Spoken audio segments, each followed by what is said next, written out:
Hey, Andy, what's up, man? How are you? Doing good. How you doing today? Doing well. I appreciate you taking some time to do this. No worries. Happy to do it. Before we talk about everything that you've got going on, I feel like I want to address the virtual elephant in the room. You are from Ohio. I am from Michigan. I feel like we Ah, immediately have beef before this even starts. well, I didn't attend college, so Okay. we can. I'm from Cincinnati, so not quite Columbus, but a lot of my family did attend Ohio State, so I do have allegiance there. But minor allegiance in the sense that I did not attend Ohio State, but I suppose we have to have some level of battle here for the great battle. Well, I know you're a big NFL fan, so I thought maybe we'd talk like NFL a little bit later on because I know this year for the Bengals should be sort of a bounce back year, and obviously the Lions have a lot of a buzz around them, which we haven't had in a Yes. very long time. So Well, both of our teams are sad, and so we can talk about the sad franchises that we love. yeah, we could. I mean, we could spend the next half an hour doing just that, but you've got so much going on. I want to talk about. I want to start. You just spent the weekend at Days of the Dead in Indianapolis, and I'm interested because you're on sort of both sides of it. What's the difference between meeting fans at a Black Veil Bride show and meeting fans at a convention? Because I've seen the rabidness of fans at shows, and I know that at conventions it can be nuts too. Yeah, I would say, the biggest distinction for me is just the entry point. Like some people, if I go to a convention, more often than not, you're maybe getting 50% people that know me just from the band, and then 50% of people who found me or the band through, American Satan or Paradise City or whatever it is. So the context in which they know you sometimes can dictate the way that somebody approaches you.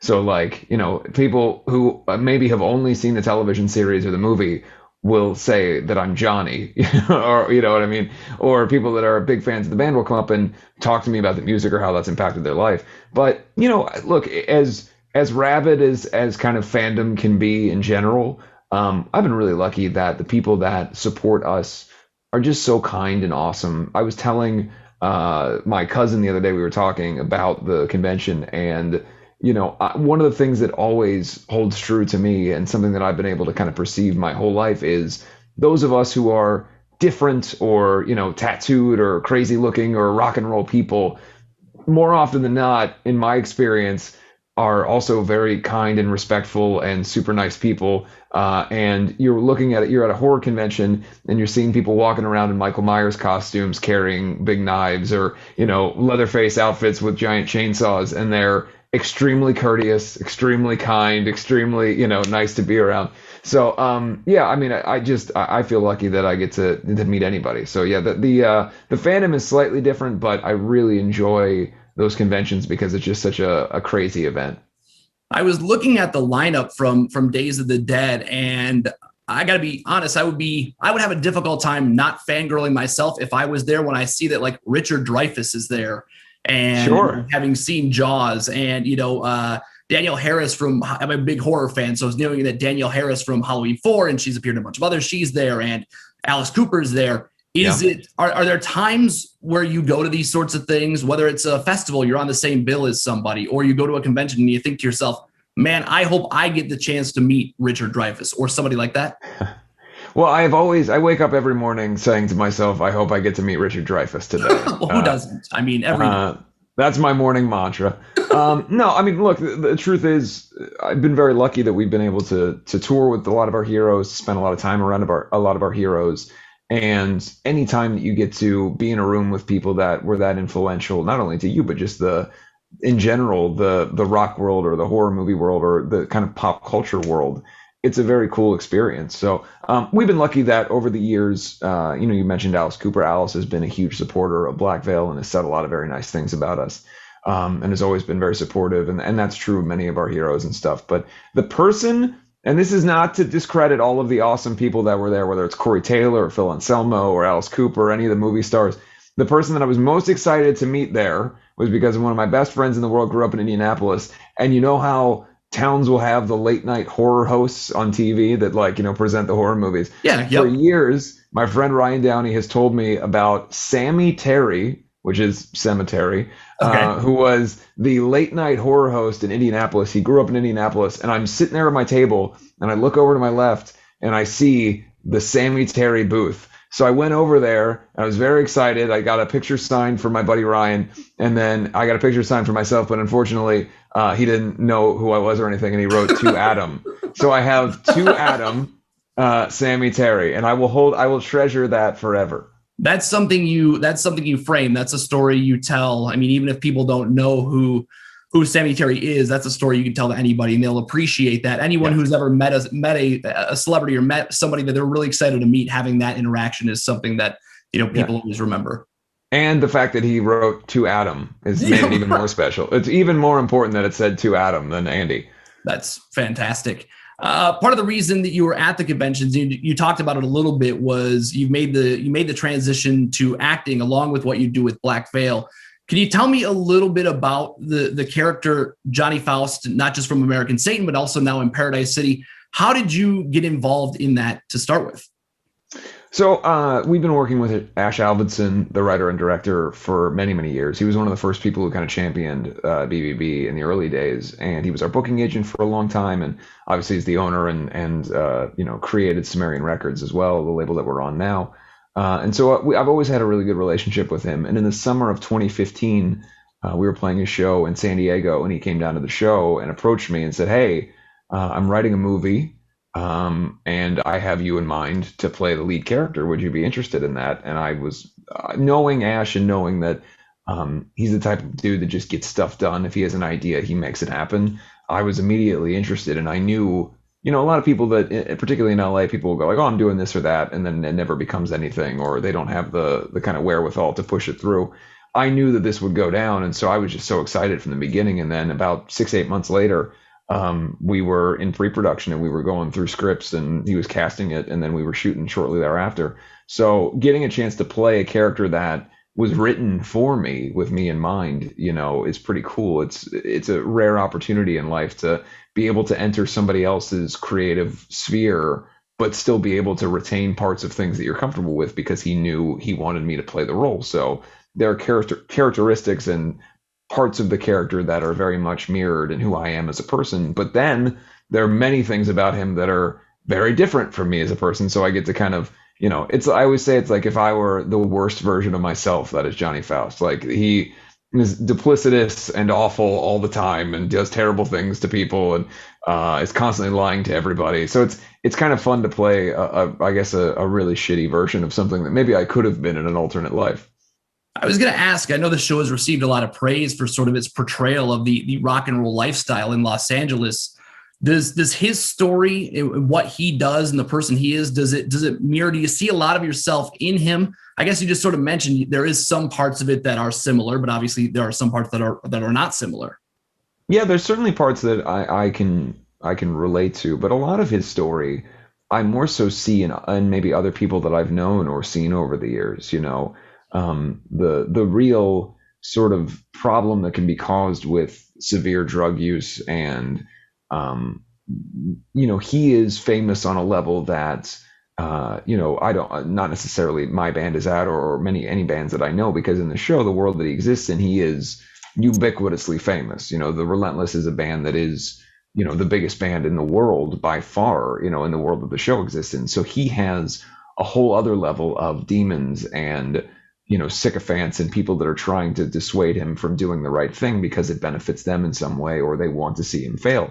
Even at our level, or whatever level you're at, that certainly happens at different scales. So I can relate to that. But I think a lot of his story, I've had friends or witnessed people in this town or in this scene fall victim or fall prey to a lot of that stuff.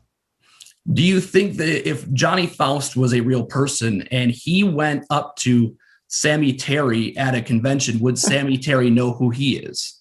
I don't think so. I think he'd be getting, he would be getting his autograph signed to Jerry Faust. The first season of the show premiered earlier this year. I assume there's been discussions about season 2. Where are you at with that? It's one of those things where stuff like this takes a while, especially after the pandemic, where it kind of changed the trajectory of the scheduling. And also the fact that there's a fair amount of musicians that are in the cast. And thankfully, all of us are able to kind of go back to work now and go on tour. So that'll change. That kind of adds a variable to the scheduling. But as far as I know, Ash has a story and an idea and wants to pursue it. So I believe we'll end up doing a second season for sure. Well, I look forward to seeing that. I've always thought that Dave Grohl was like the hardest working man in rock and roll. The dude's got the Foo Fighters and the album and the TV show and the documentary, and he's got a book.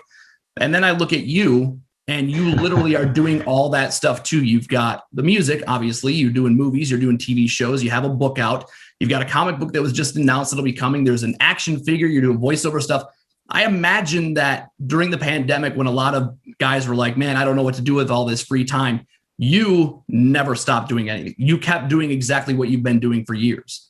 Yeah, I just got more opportunities, because when things were shut down, part of the blessing and the curse of being on tour is that's my primary job. That's the thing that really makes the engine work. And then also, it's the thing I enjoy the most. Playing live shows is the reason why I'm in the entertainment field or whatever you want to call it. I grew up loving rock and roll music. I love rock and roll shows. I like being at a big loud rock concert. That's the passion that I have. But when that couldn't happen, I was able to say yes to a lot of things that I wouldn't have otherwise been able to do because I'd be on the road 9, 10 months of the year. So this presented, if there is a silver lining for me personally, this presented an opportunity to do a lot of things and to try a lot of stuff that maybe I wouldn't have been able to do before. So whether it was doing the Batman voiceover stuff or finishing the book and getting that out or any number of other things, look, I'm as you said earlier, I'm a kid from Ohio. I didn't grow up with a silver spoon. I was never given just like a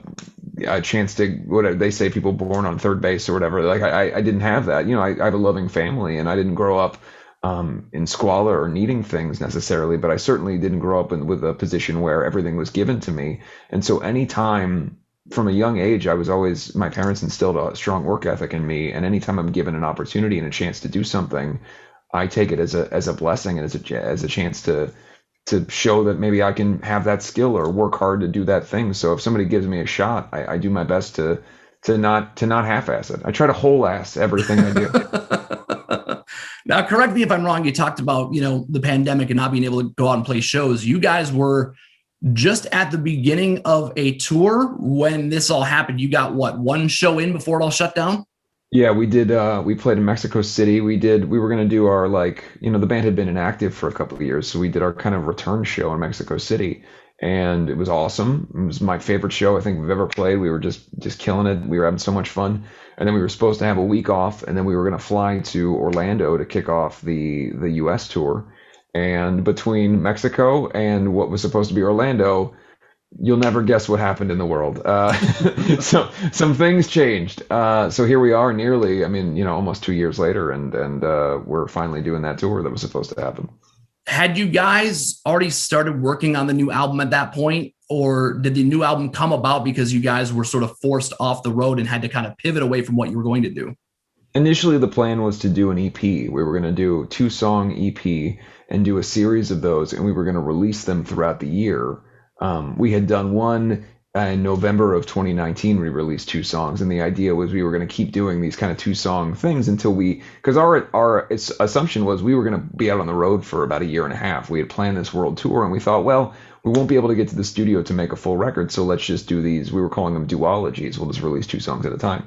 And we wrote Scarlet Cross and Fields of Bone and got started on a song called Blackbird, and then we went to Mexico, and then again, the craziest thing happened in the world. And then we realized that, well, why don't we just make a full record? We're already doing it this way. We have this story and this concept. And then that time allowed me to really flesh out the concept and come up with all these characters and get to work on what's now become the comic book series that's coming and all this other stuff. So the kind of bits and pieces of the idea was there, but ultimately being presented with this much time is what really gave us a chance to make it happen on a real level.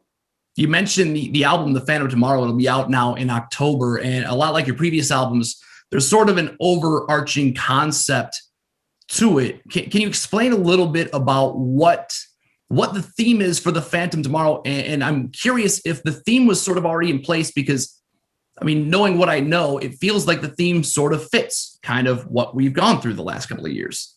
Yeah, it's sort of funny. The theme was there, but it was more based on kind of just this theoretical idea of what if there was a world that was built kind of parallel to our world, but it was obsessed with hero worship and creating heroes. And you know as well as I do, growing up in the U.S., particularly over the last 20 years, we have this cultural obsession, it seems, with creating heroes or famous people and then getting them to a certain point so that we can laugh and point at them and tear them down. It wasn't that many years ago that the biggest cultural phenomenon was American Idol, and the reason that people watched it primarily was to make fun of people. You'd watch the terrible auditions, and then these people that were getting made fun of would become famous for being bad, and we'd all point and laugh. And it's pretty terrible when you look back and think about how important that was culturally and how many people watched those shows. And all of us were doing it. We were watching these shows and go, ha ha, that person's a terrible singer. And it became kind of this cottage industry of television. Well, that has always existed culturally for us, where, we do love an underdog story and we like to build people up, but we also really seem to love to tear people down. And during the last year, I just started noticing friends of mine or people that I was close with becoming, whether it was for political or social reasons, totally different people. Their personalities changing completely and becoming so obsessed with this kind of making their avatar, this, whether it was a politician or whoever it was, making somebody else so much more important to their life than their own friends or their family or even themselves. And it becoming only about wearing a t-shirt and a hat for a political icon, and then arguing with another person about their chosen political icon, and just back and forth. And so the story started to become more about, well, what if the story was more about hesitant heroes, making somebody a hero who didn't want to be, and then when they fail you, how you would tear them down, and how the inevitable failure of somebody that you put on a pedestal will occur. And that's true of anybody. Anybody that is put in the public sphere or seen publicly as a famous person, we're all just human beings on any level. And the infallibility that's expected of people of any position of fame, despite the fact that oftentimes they are created by the very people who are placing them there, and the instinct that we have to tear them down, it all became pretty interesting to me. And I like the idea of being able to send a very clear message. And for me, that message is, be your own hero. I don't matter the fucking whatever, whatever the context is. Celebrities don't matter. You matter. Your family matters. The people that you care about matter. Being good to the people around you matters a hell of a lot more than the person on the TV. And so the idea became creating a story that's more about finding strength in yourself than it is about placing your strength on somebody else.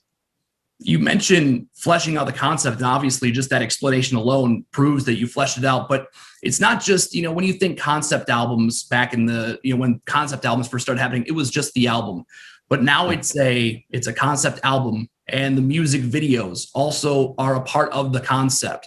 You are also introducing, just announced yesterday, you will have a comic book that is also a part of the concept. As a fan of comics and graphic novels, how awesome is it to have the opportunity to take these characters you've created, this story you've created, and kind of put it into a form that obviously is something that I'm sure you're incredibly excited about.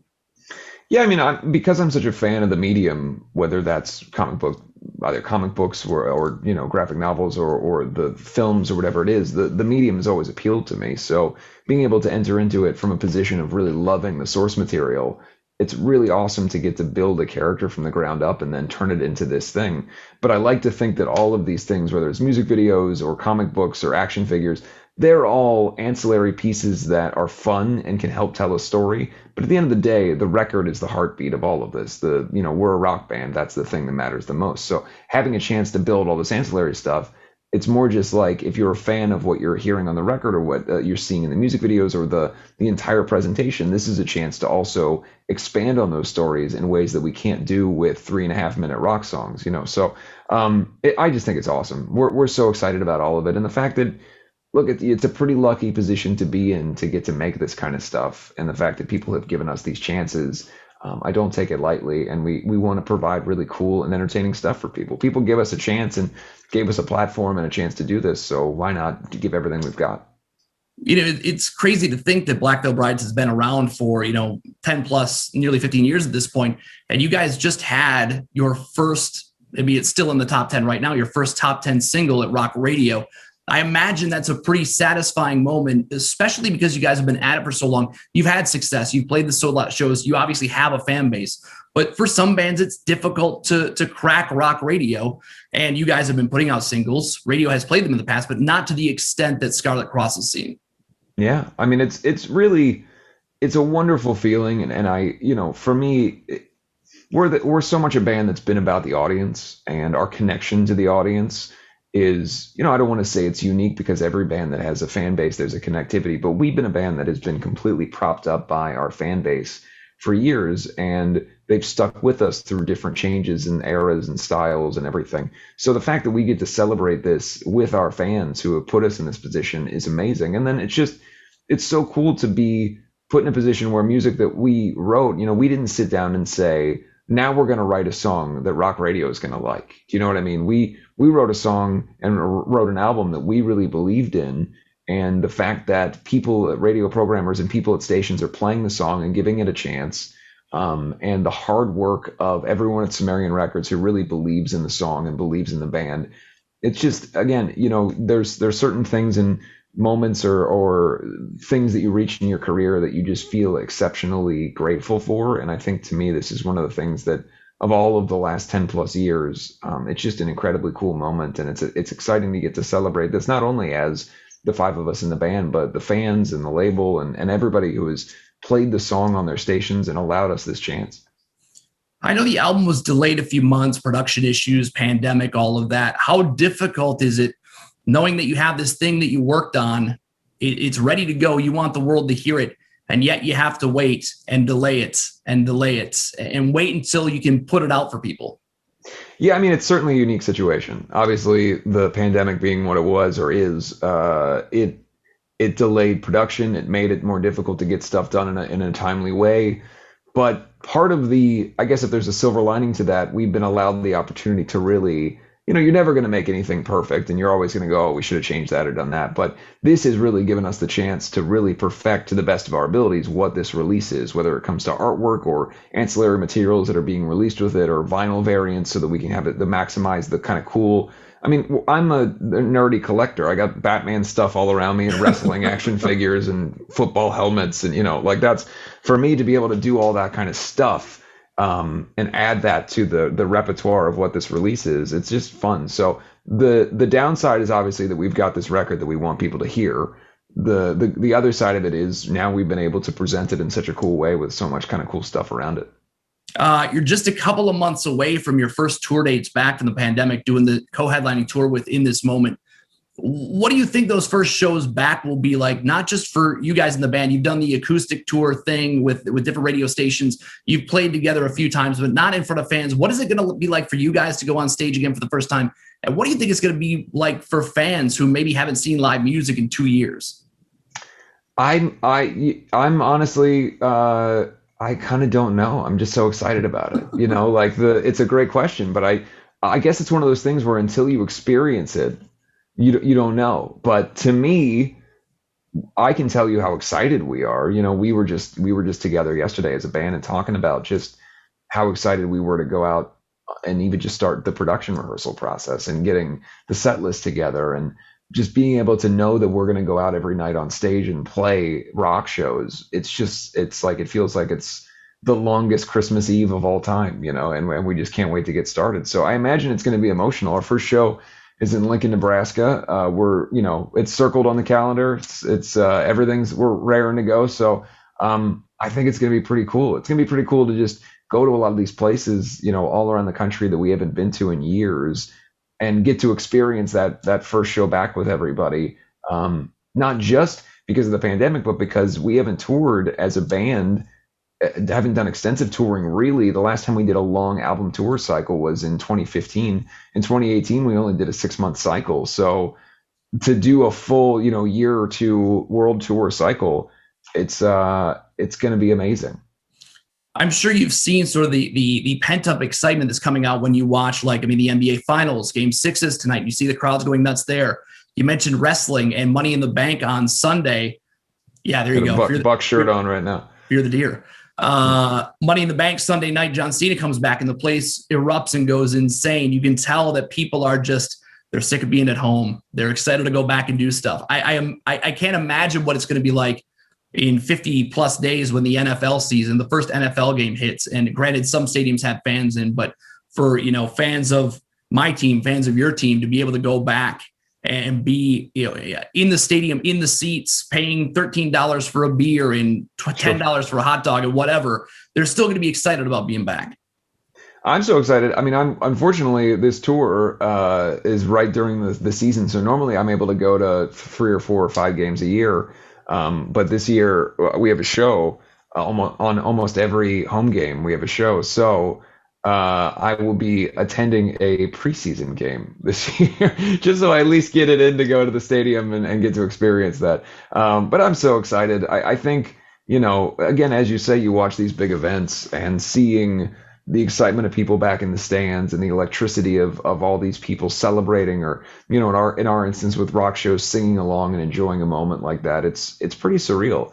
It's, I don't know if you experienced this, but early on during all of this, you'd watch a movie or something, and then a character in the movie would walk into a big crowd or be in a room full of people, and you'd almost have this like, oh yeah, remember that? Remember when we could walk into a big room full of people? And so now that's no longer, we're doing this convention last weekend when I did it, being in a convention hall with a couple thousand people was nuts. It really is like a learning curve. You're like, oh wow. But I think like anything, it's like you just get back to it, and then within a couple minutes it's the way it's always been. So I'm just looking forward to being a part of it. How do you think the Bengals will do this year? Do you have a Super Bowl prediction? I don't think that either of our teams will sniff the Super Bowl, but do you think Sure. the Bengals will have a better year this year? I mean, Joe Burrow hopefully will be healthy and back. Do you expect the Bengals to have a better year this year than last year? I absolutely do. And if they don't, then it's ultimately going to be, I believe, should be the end of the Zach Taylor era. I think that, as far as the team goes, it's been in a rebuild. It's a new coach. He's a young coach. He hasn't had much to work with.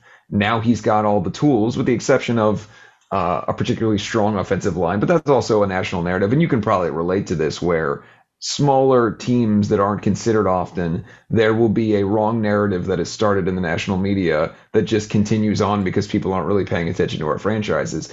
Our offensive line has been almost completely overturned, brought in a lot of free agents, signed a lot of guys coming up who were injured last year. So the national narrative is Joe Burrow is going to get killed immediately because we don't have an offensive line. It's not the same offensive line that played last year. What remains to be seen is whether the new one is any good. But the truth of the matter is they have made moves. So I'm just curious to see how it goes. My prediction with this team for a long time is always one game above or one game below 500. So I would like to see us at least get to 500. I think that would be it would be a market improvement, and I think it would show steps towards the future. But with this team, as with any team that has a rookie quarterback and a rookie core, you've got a little window before you got to start really, deciding who you're going to pay and everything. So this is kind of the time for them to act and see in the next couple of years if we can get some success going. It wasn't that long ago that we were on a string of 5 straight, playoff appearances. The problem is not won a playoff game in almost 31 years. So that's the downside. You're preaching to the choir. As a Lions fan, I'm approaching the age of 40.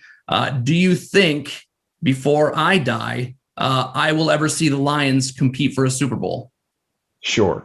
Okay. Look, again, as someone who's in a very similar situation, weirdly, I believe that this is weirdly true. I think you guys have a more recent playoff win than we do. Yeah, early 90s when Barry was there, yeah. Yeah, I think you won in 91. You won one game. Yep. And then but otherwise our streaks are exactly the same. But you won just like 8 months after our last win. Yeah. So who knows, man? But I'd love, you know what I'd really love? I say this all the time, and it's unfortunate that it's within your division, but one of my close friends lives in Minneapolis. Yep. And they're a similar team in terms of the division where they're similar to the Bengals in the sense that they're kind of always overlooked, and the glory team that you guys have in your division is the Packers. Ours is the Steelers. Steelers are always seen as the legacy team that everybody loves.